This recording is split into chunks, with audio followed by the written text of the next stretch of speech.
Welcome to Dayton Power Road Facilities. This facility is located in the heart of Bushall, not far from Hubbard Supermarket and the Resource Center, where they have a lot of skill sets and stuff like that for the persons in the neighborhood. This is called the Mecca for road tennis. That's the way you classify the Kensington Oval.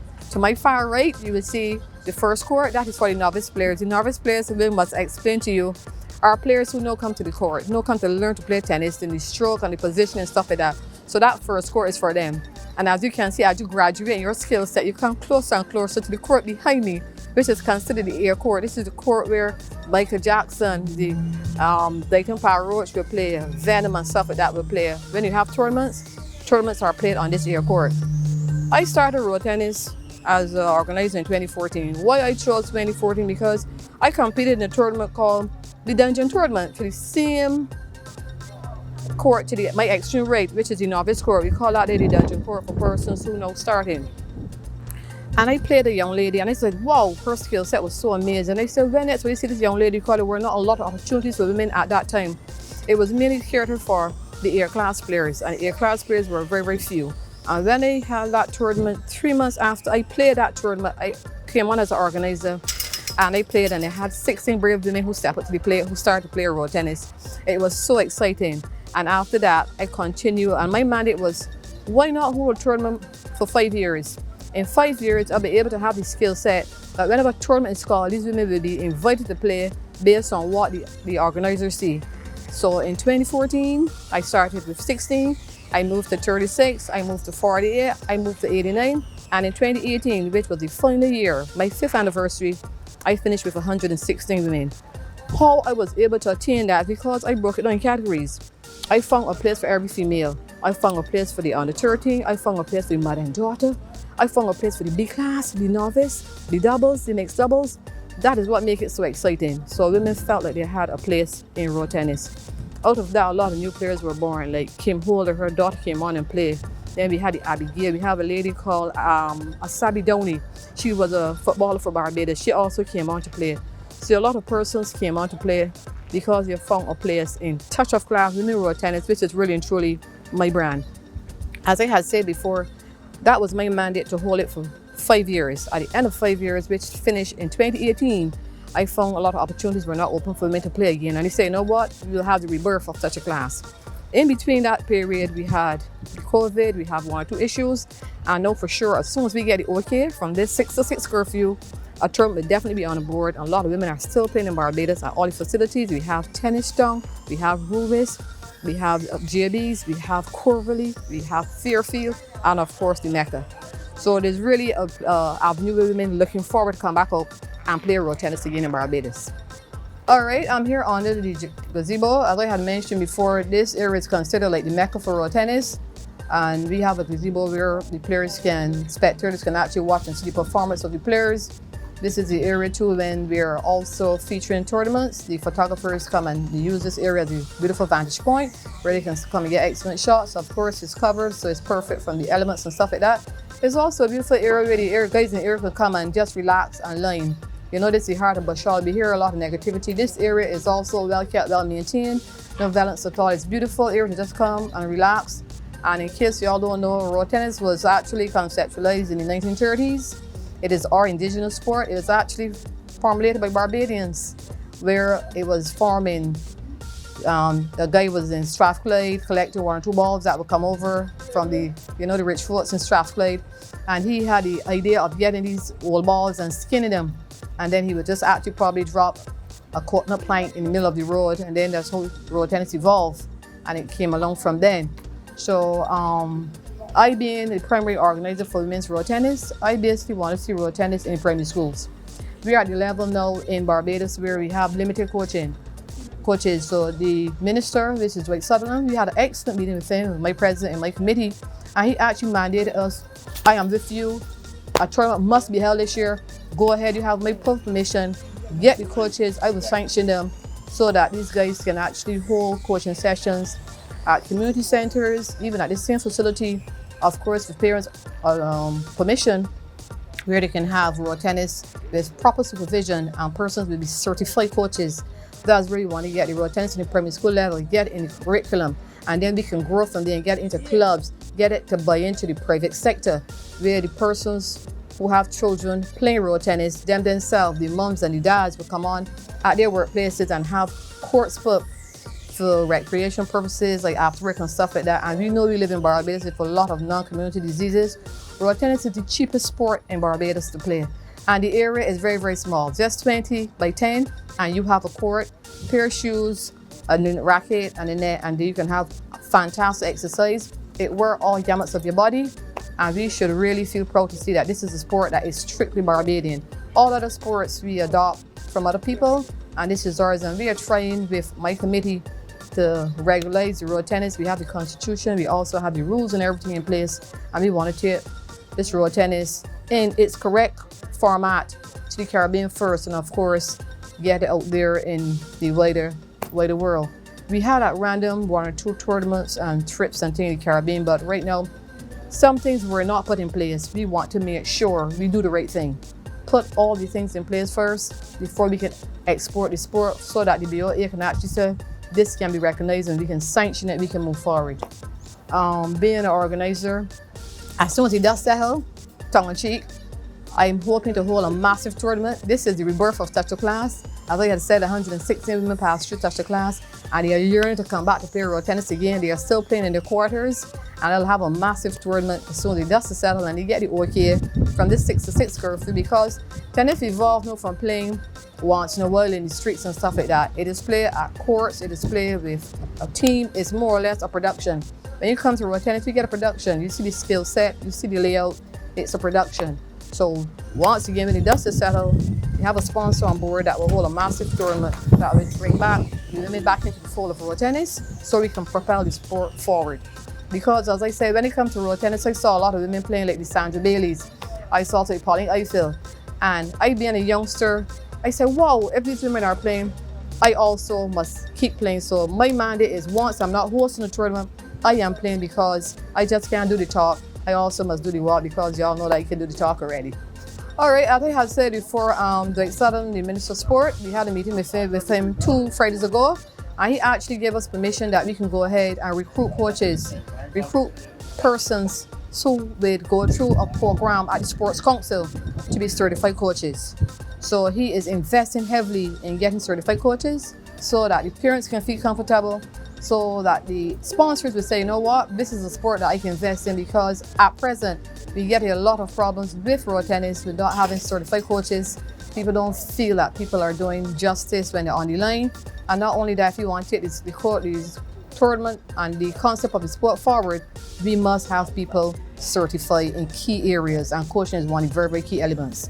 So we'll be given permission, we can have like 20 persons or so come on board willing to play. Once those names are are given, then we can take to the Sports Council. They will set up a program, a sports program, where they can have persons to train these persons in coaching.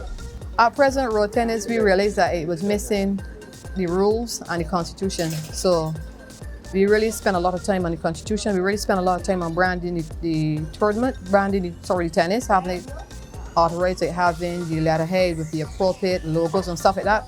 So we went to Cape and we did all the right things. We did all the necessary things to have it function as though it is a business. And that was the key thing that was missing in the road tennis. Because it was more or less like, you can get up a day and who have money host a tournament, and we need to have players protected, we need to have spectators and coaches protected. So in that event, we need to have the road tennis position and put in the right perspective and have it more in a professional setting.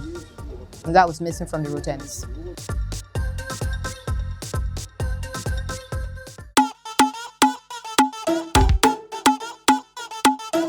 Children, answer the call, and let me do this one like a basketball, and bounce back, bounce back. School open up and we going back. Bounce back, bounce back. Make sure your school books in the hammer sack. Bounce back, bounce back. Positive attitude must be intact. Bounce back, bounce back. Be vigilant and be on track. Yes, enjoy your learning when you go back to class. 1, 2, 3, 4, 5, do your math. Any test the teacher give ya, work hard and pass. Full marks every time, smile and laugh. Respecting your teachers, that's the right path. Make your parents proud, that's the next half. Returning to school, happiness, full blast. Protocol protocol still on the broadcast, so make sure that you sanitize and put on your mask. And bounce back, bounce back. School open up and we going back. Bounce back, bounce back.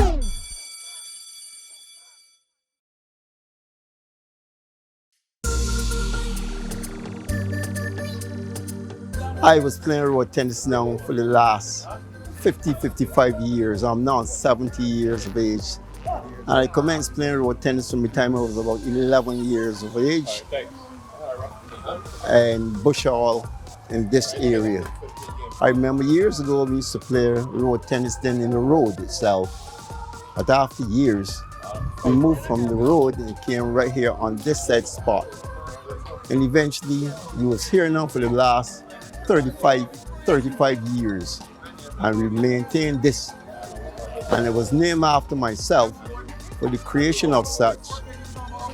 Power Roach Road Tennis Facility was named then by the Attorney General then, Miss Mary Motley. She was then the Attorney General. She is now the Prime Minister of Barbados. I started then with the 6 brothers, Leroy Sisnick then and his brothers. And eventually those are persons that taught me road tennis itself. After playing and loved the game, I went to my first tournament in Forest Hills then in the Orleans. There in turn, I was defeated because I was a junior then, playing with the great Keith Griffith then and other individuals. But eventually, I learned the game well and mastered. After that, I teach the Bush Hallian youngsters the real essence of road tennis. And I realized then, after practicing, there was 4 styles in road tennis, which is the attacking style. Then we had the chop, which is the second hardest. Then we had the volley style again. Then we called it defensive style. We always said the defensive style was still the weakest style in road tennis because the volley style is the style, if you cannot handle the volley style, that would beat you. But the facts of road tennis is any style can beat any style.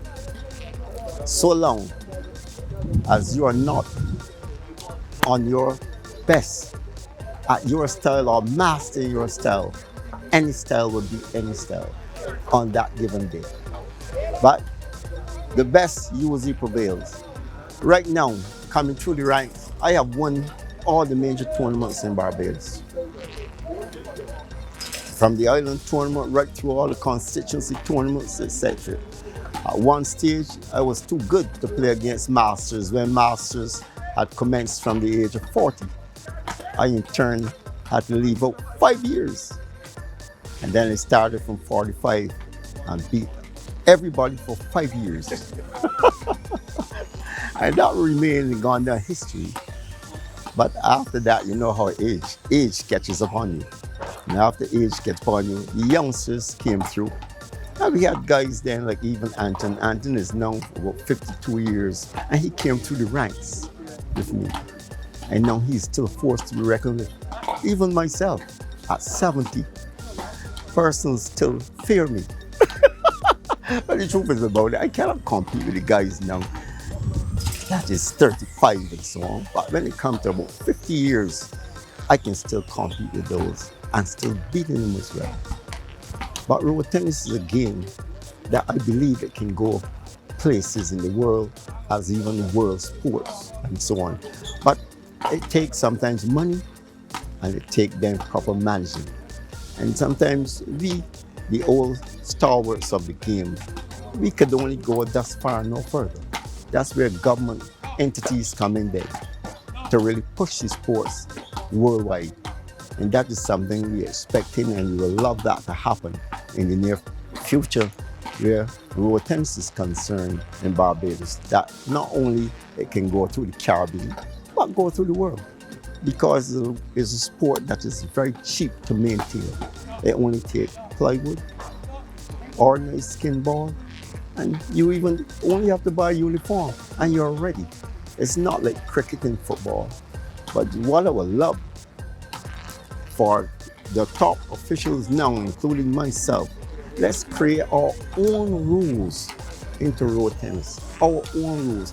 It's hard to take rules from different disciplines, but let's maintain road tennis rules for Barbados and maintain it, that it would live as road tennis rules. And that would best for Barbados. When road tennis hit the world circuit, we know it's a Barbadian thing, and then we can master such. I've been playing tennis for 2-3 years now. What inspired me to play tennis is Antoine Daniel. I was at St. Leonard's School. I was watching some clips that was on CBC, St. Antoine play. So I tell myself, so why can't I play? Then no problem. So I got a racket from a guy Shabir, and he told me he bring me down here. He coached me, trained me, he showed me the basics of how to play tennis. The first tournament I had played in was in Silver Hill. I played a guy named Nicholas Ellis. I played very well, but at the end of the day, he knocked me out. But that's no problem. There are always more tournaments to play. A guy that inspired me to play too, there's a old head named Dan Skeet. He's a left-hander. I love to see him play. He's one of my top 3 in my tennis box. I love to see him play. Me and Lil Man, we are basically neighbors. We are neighbors, so I will call Lil Man and tell him, come up, man, I want a couple knocks. He will say, no problem, man. He will get me good fit. Because when any tournaments coming up, I will ask him to play. He will say, no problem. In the next 5 years, I would like to take this serious, and I would like to be a professional road tennis player.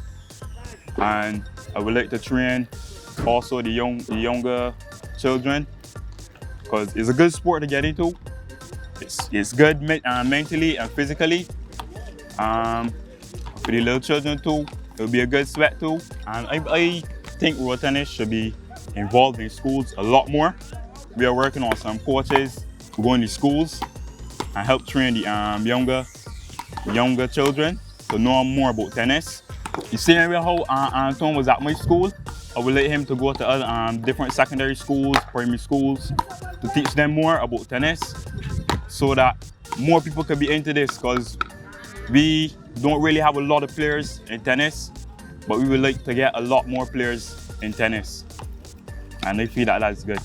We own road tennis here in Barbados, and I think that is important that the boys understand that, and to keep road tennis alive. And it's one of these sports, you know, you're getting a lot of cardio, there's a lot of fun. So you reap a lot of benefits out of the road tennis, not just fun.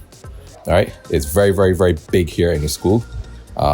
We have 200 plus boys, and I'm certain on any given day, we have about 200 rackets coming into the school. I had to even get a few more courts here in the car park, because there are not enough courts for the amount of boys that want to play during the luncheon periods and whatnot. I'm happy that it is now one of the sports allowed during this time, and the boys are just as happy. And if you stick around, you'll see them in a few minutes, all right, on the courts again. Where you can get coaching, obviously that is a benefit, but you go back in the days and what we would consider a hard man in the neighborhood, if you're playing him often enough, well, your game improves. And what happens a lot here is that you find that the boys are playing the teachers. I won't go as far as call them hard men, but I would say the boys are playing the older guys, and the tennis improve, right? And that is another feature of road tennis that I like. You come into school and you see the boys there playing with the teachers and whatnot. Well, to be honest, there's so much competition when you go into secondary schools with the other sports, and I'm not certain how big not how big a sport, but how big an event it is in a lot of the secondary schools. I don't know, I can't say. But what you will find is that the boys tend to branch off into a lot more of what I consider to be glamorous sports, the basketball, football, and whatnot. We have to get it out there more, right? As it is right now, you have the competitions going around. You have Silver Hill, you have, and so forth. But what you want the sport in the schools, like BSAP. You're not going to get that level, right? But you want it advertised, you want it pushed, you want it talked about, right? Where it becomes, again, I use this word, one of the glamour sports, where the children want to be a part of it, right? Where they can see themselves being talked about as a result of road tennis.